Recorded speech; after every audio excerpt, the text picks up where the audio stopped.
कहते हैं कि सबसे वफादार जानवर कुत्ता होता है और जब जब उसके मालिक का मूड खराब होता है तो वह उसे भाप लेता है और जब जब उसके मालिक पर कोई विपत्ति आती है तो उसको भी वह आसानी से भाप लेता है और पहले से पहले इशारा करने की वह कोशिश करता है ताकि मालिक की जान बचाई जा सके या फिर मालिक के होने वाले नुकसानों को बचाया जा सके। आज की जो सच्ची घटना मैं आपको सुनाने जा रहा हूँ, यह सच्ची घटना में भी कुछ ऐसा ही होता है। मालिक पर बहुत बड़ी विपत्ति आने वाली होती है तब भी वह इशारा करता है और विपत्ति जब आई हुई होती है तब भी बचाने की पूरी कोशिश की होती है, लेकिन उस वफादार जानवर की जान चली जाती है। और इस घटनाक्रम के खुलासा के लिए पुलिस तमाम कोशिशें कर रही होती है।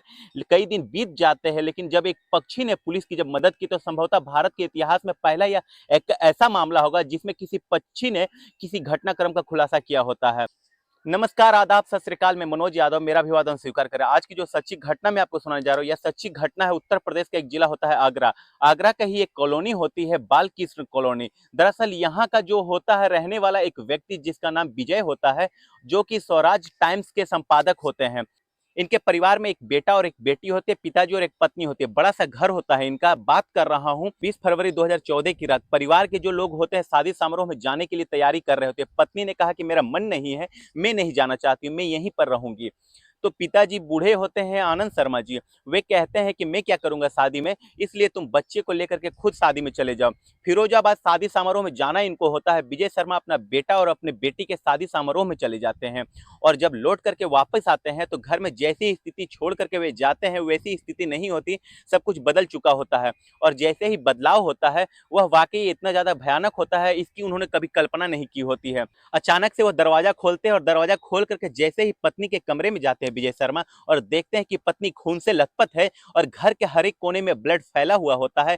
पास में ही उनका एक डॉगी होता है जिसके टफी के नाम से बुलाया करते थे, वो भी मरा हुआ पड़ा हुआ रहता है। यह दृश्य देखने के बाद वो भी समझ नहीं पाते कि आखिरकार हो क्या रहा होता। गश्त खा करके जमीन पर गिर जाते हैं, बेहोश हो जाते हैं। बेटा और बेटी जब छत से उतर आते हैं, जब अपने पिता को बेहोशी के हालत में देखते हैं, माँ को मरा हुआ देखते हैं, कुत्ते को मरा हुआ देखते हैं, तो बच्चे जोर जोर से चीखने लगते हैं, चिल्लाने लगते हैं। और फिर उन बच्चों के चीख और पुकार सुनने के बाद मोहल्ले के आसपास जितने भी लोग होते हैं सब लोग जुट जाते हैं। अब यहाँ पर सबके सब परेशान होते हैं, रो रहे होते हैं। अब मोहल्ले के लोग भी कह रहे होते हैं कि हमने कुत्ते की भौंकने की आवाज तो सुनी होती है लेकिन वो भौंक क्यों रहा, ये तो पहले भी भोगता था, ये तो नॉर्मल भी ऐसा ही करता था, इसलिए हमें अंदाजा नहीं हुआ। इसलिए मोहल्ले वाले के लोग आपस में एक दूसरे से ऐसी बातें कर रहे होते हैं और पुलिस मौके पर आती है। पुलिस मौके पर आने के बाद कुत्ते को भी और फिर उसके मालकिन को भी पोस्टमार्टम के लिए भेज दिया जाता है, जिसका नाम महिला का नीलम शर्मा होता है। उम्र लगभग 48 साल के आसपास होती है। तो उसे देख करके पता चल रहा होता है कि महिला ने अपने बचने के लिए तमाम कोशिशें की होती है, फाइट की होती है, लेकिन फाइट करने के बाद भी वह बच नहीं पाती और हत्यारों ने उसको एक दो नहीं लगभग 14 चाकू से उस पर वार किया होता है। उसके शरीर का ऐसा कोई हिस्सा नहीं होता है जहां पर उसके शरीर को गोदा नहीं गया होता है। घटना तो आखिरकार हो जाती है, घटना किसने की है, लेकिन इस घटना का खुलासा करने के लिए पुलिस ने परिवार, रिश्तेदार, दोस्त, जितने भी लोग इस घर में आना जाना होता है, हर किसी से बात करने की कोशिश की होती है। हर एक पहलू पर पुलिस ने जांच करने की कोशिश की होती है। तभी पुलिस को एक छोटी सी लीड मिलती है। अब वह लीड होती है कि कुछ दिन पहले एक जमीन खरीदी गई हुई होती है। उस जमीन में कुछ लेन देन को लेकर के विजय शर्मा का उस व्यक्ति से झगड़ा हो जाता है। पुलिस वाले उसे लाते हैं, पकड़ते हैं और फिर उससे सख्ती से पूछताछ करते हैं। वह बार बार हाथ जोड़ करके कह रहा होता है कि साहब, दुश्मनी हुई जरूर है लेकिन इस लेवल पर नहीं कि मैं उसकी पत्नी की हत्या कर दूं। पुलिस वालों के पास मजबूरी होती है और कोई सबूत नहीं होता है, उस व्यक्ति को आखिरकार छोड़ना पड़ता है। इसके बाद पुलिस जो होती है एक दो दिन, 2 3 4 5 दिन इसी तरीके से लगातार गुजर रहे होते हैं, पुलिस को कोई सफलता नहीं मिलती है। इस जिले के उस वक्त एसएसपी होते हैं शरद माथुर। शरद माथुर ने एक टीम गठित की होती है त्वरित, और वे कहते हैं कि मैं इस घटनाक्रम का खुलासा करना चाहता हूं, किसी भी तरीके से, मुखबिर हो किसी भी तरीके से जाकर के कहीं भी इस घटना का जाकर के खुलासा कीजिए। पत्रकार की पत्नी की जो हत्या जो हुई है यह बहुत भयानक है, ऐसा नहीं होना चाहिए था। पुलिस अपने हिसाब से जांच करने की कोशिश कर रही होती है लेकिन पुलिस को कोई सफलता मिलती नहीं है। 5वां दिन आ जाता है। जो 5वां दिन जब आ जाता है तो इस घर में एक पक्षी भी होता है जिसका नाम होता है हीरा, और फिर वह पक्षी होता है तोता। इस घर का जो पक्षी होता है तोता, उसने इस घटनाक्रम को पूरे अपने आंखों से देखा होता था, इसलिए उसने खाना पीना खाना छोड़ दिया था। बार बार उसके मालिक, उसका बेटा उसको खिलाते थे, कुछ पिलाते थे, लेकिन वह खाने को तैयार नहीं होता, ना ही वह पीने को कुछ तैयार होता था। घर वाला भी रो रो करके उनका बुरा हाल हो जाता है। जब बुरा हाल हो जाता है, लेकिन इस तोते की एक खास बात होती है जिस पर सिर्फ एक ही व्यक्ति की नजर पहुंचती है, वो होता है विजय शर्मा। दरअसल घर के अंदर मेहमानों का आना जाना होता है, हालांकि 3 दिन तक ये घर सील रहता है।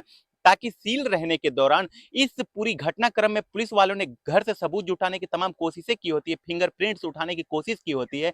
पुलिस को यह पता जरूर चल जाता है कि यह लूट के लिए यह हत्या हुई है, हत्यारे कौन थे। उन हत्यारों को तलाश करने की पुलिस लगातार कोशिश कर रही होती है। पुलिस को यह भी मालूम हो गया था लूट तो सिर्फ एक बहाना था, हत्या में जो भी हुआ है किसी ने जो जागती दुश्मनी निकालने की कोशिश की। अब इसी पहलू पर पुलिस जांच करने की कोशिश कर रहे होते हैं।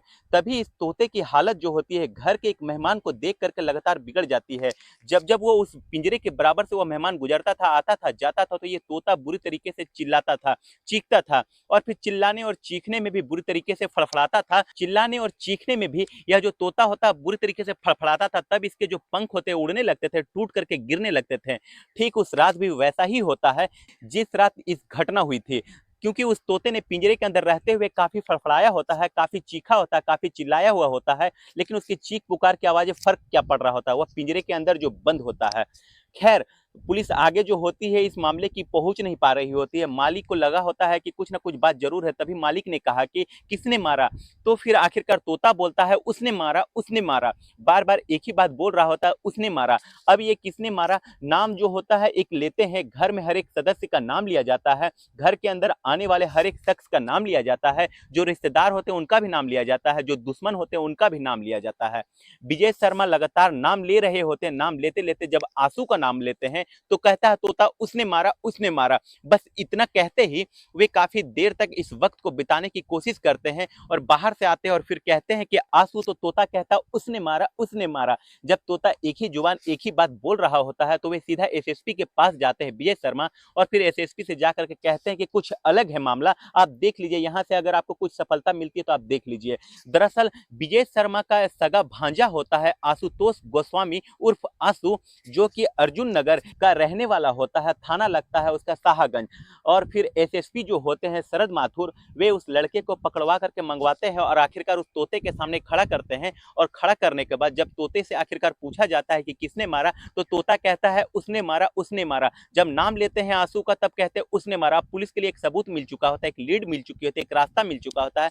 पुलिस ने जब आंसू से सख्ती से पूछताछ करने की कोशिश की तो पुलिस के सामने, पुलिस के सवालों के सामने वह ज्यादा देर टिक नहीं पाता है। और फिर पुलिस ने जब उसे अपने तरीके से पूछा होता है तो उसने एक एक बात को सही तरीके से बता दिया, क्योंकि इस घर में कब आना है, कब जाना है, कौन कहाँ आता है, कौन कहाँ जाता है, इसकी आदत कैसी है, किसको कैसे रिझाया जा सकता है, किसको कैसे संभाला जा सकता है, वो सब जाना करता था आंसू।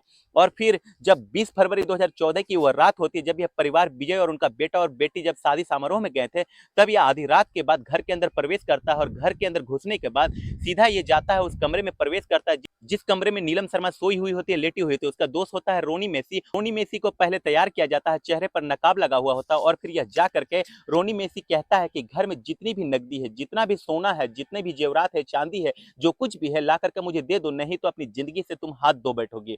घर के अंदर प्रवेश कर रहे होते, एंट्री कर रहे होते, जो कुत्ता होता है भौंकने लगता है। जब जोर जोर से भौंकने लगता है तो आंसू उसको पुचकार करके चुप कर देता है, क्योंकि उसका दोस्त होता, पहले से उसे जाना करता था।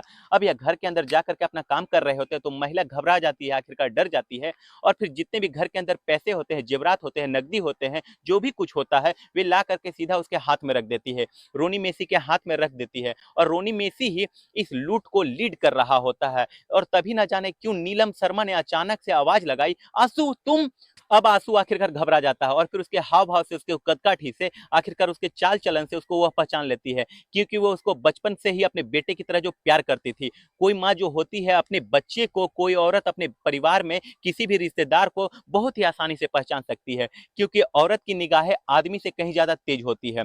और फिर आंसू का नाम लेती है और फिर इसके बाद उसने एक के बाद एक लगातार चाकुओं से वार करना शुरू कर दिया होता है। और फिर चाकुओं से लगातार वार हो रहे होते हैं। और कुत्ता जो होता है जब यह देखता है, जब उसका टफी देखता है कि उसकी मालकिन पर जानलेवा हमला हो रहा है, तो वह उसे बचाने की कोशिश कर रहा था। वह बचाने की कोशिश कर रहा था, कभी रोमी को काटता है और फिर कभी आंसू को काट रहा होता। और फिर काटने के बावजूद भी वह फिर अपने जो काम कर रहे होते हैं और फिर जो उस पर हमला कर रहे होते हैं महिला के ऊपर, वह बाज नहीं आ रहे होते हैं। तब बचाने की लगातार कोशिश कर रहा है, वह लगातार वार पे वार कर रहे हैं, एक के बाद एक 14 वार कर दिए जाते हैं। और फिर इसी बीच में कुत्ते पर भी वार किए जा रहे होते हैं।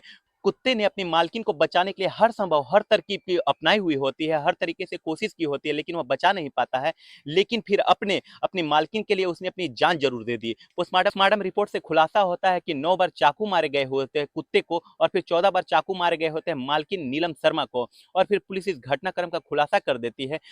खुलासा करने के बाद जो होता है, ये जो तोता होता है जिसका नाम हीरा होता है, यह खाता पीता नहीं होता था। यह 6 महीने लगते और 6 महीने के बाद यह दम तोड़ देता आखिरकार अपनी मालकिन के वियोग में, उनकी याद में। उनकी वजह से शायद वह जिंदा था, और शायद जब उसकी मालकिन खत्म हो जाती तो वह जिंदा नहीं रह पाता। कई साल बीत जाते हैं, कोरोना काल आता है, कोरोना काल में विजय शर्मा की मौत हो जाती है। यह केस लगातार कोर्ट में चल रहा था, पुलिस इसकी चार्जशीट दाखिल करती है, एक सबूत जुटाती है, गवाहों को तैयार की जाती है। और फिर उसके बाद 23 मार्च 2014 को यह विशेष न्यायाधीश मोहम्मद राशिद, जो कि इस घटनाक्रम पर अपना फैसला सुनाते हैं, और उन्हें भी यकीन नहीं हो रहा होता कि तोता किस तरीके से इस घटनाक्रम का खुलासा करता है। हालांकि वो कोर्ट में गवाही का हिस्सा नहीं होता, लेकिन घटनाक्रम का खुलासे का हिस्सा वह जरूर होता है, हीरा तोता जिसका नाम होता है। और घटनाक्रम का जब खुलासा होता है तो उसके बाद 9 साल बाद इस घटनाक्रम का फैसला आता है। और फैसले में जब आशुतोष गोस्वामी उर्फ आशु को और फिर उसके दोस्त रोनी मेसी को आजीवन कारावास की सजा सुनाई जाती है, 72,000 रुपए का अर्थदंड सुनाया जाता है। और फिर यही बात जब सोशल मीडिया के माध्यम से लोगों को पता चलती है, तो इस घटनाक्रम का खुलासा 9 साल पहले पुलिस से पहले यानी कि तोते ने किया था, तो लोगों को यकीन नहीं हो रहा होता। और तभी लोग कह उठते हैं कि पक्षी हो या जानवर हो, इंसानों से कहीं ज्यादा समझदार होते हैं और इंसानों से कहीं ज्यादा वफादार होते हैं। और फिर तोते ने और फिर कुत्ते ने आखिरकार अपनी वफादारी का परिचय देकर के यह साबित कर दिया होता है कि इंसान कितना लालची है, और फिर वह इंसान जो कि घर का सदस्य है, परिवार का हिस्सा है, जिसे अपने बेटे की तरह प्यार किया जाता था, अपने बेटे से भी कहीं बढ़ करके। तो दोस्तों, इस पूरी घटनाक्रम को सुनाने का उद्देश्य किसी को परेशान करना नहीं, किसी का दिल दुखाना नहीं, बल्कि आपको जागरूक करना, आपको सचेत करना है। आप जहां भी रहे अपना ख्याल रखें, सुरक्षित रहें। मिलते हैं अगले किसी नए वीडियो में, तब तक के लिए जय हिंद, जय भारत।